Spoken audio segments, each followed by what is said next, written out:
ہے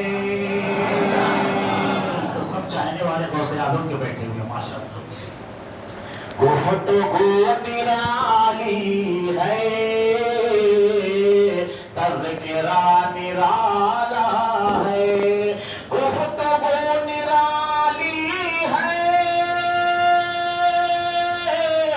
تذکرہ نرالا ہے. تذکرہ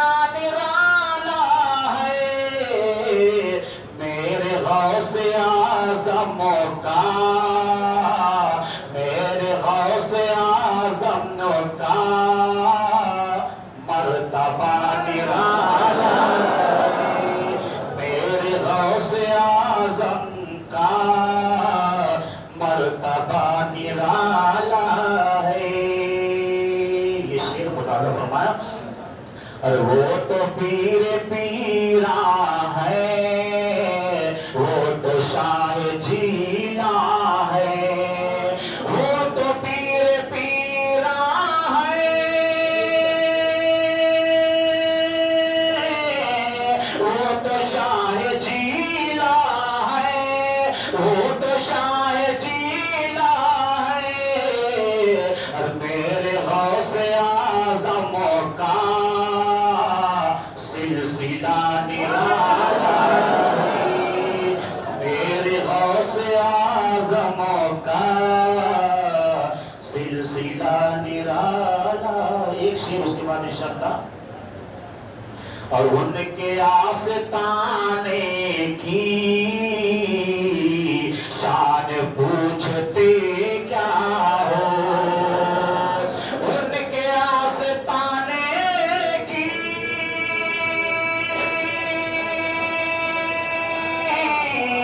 شان پوچھتے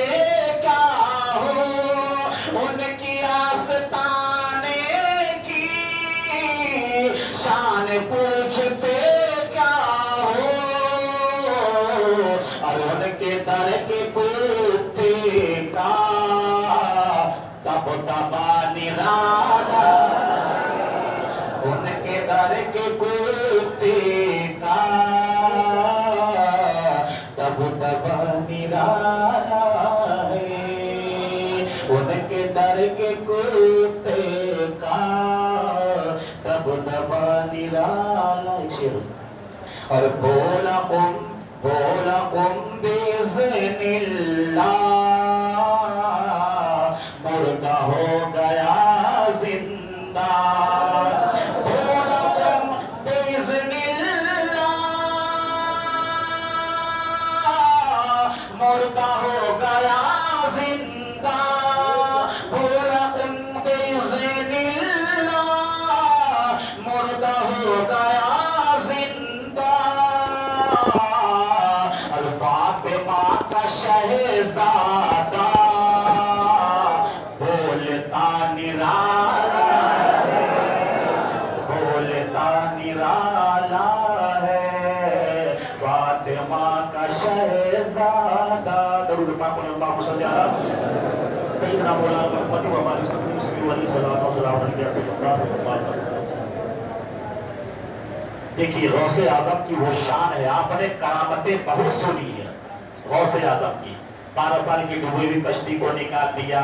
دسترخوان پہ کھا کر کے تمام ہڈی کو اکٹھا کر کے کہا کن باذن اللہ مرغی زندہ ہو گیا مرغا زندہ ہو گیا. یہ آپ نے سنا ہے. بے شمار کرامتیں ہیں. حضرت آدم علیہ السلام سے لے کر عیسیٰ علیہ نبینا تک تمام انبیاء و مرسلین کو اللہ نے کوئی نہ کوئی معجزہ دے کر کے بھیجا. کسی نبی کو 1 معجزہ دیا, کسی کو 2 دیا, کسی کو 3 دیا, کسی کو 4 دیا, کسی کو 5 دیا. مگر میرے نبی کو اللہ نے سراپا معجزہ بنا کر کے بھیجا. وہ چلے تو معجزہ, وہ بولے تو معجزہ, وہ مسکرائے تو معجزہ, وہ تکلم نوا ہو تو معجزہ, وہ زلفیں لہرا دے تو معجزہ. تو جس طرح نبیوں میں رسول اعظم کی شان ہے ولیوں میں غوث اعظم کی وہی شان ہے. اللہ کا حضرت غوث اعظم رضی اللہ تعالیٰ عنہ کو بھی اللہ تعالیٰ نے سراپا کرامت بنا کر کے بھیجا. وہ چلے تو معجزہ, وہ بولے تو معجزہ, وہ مسکرائے تو معجزہ,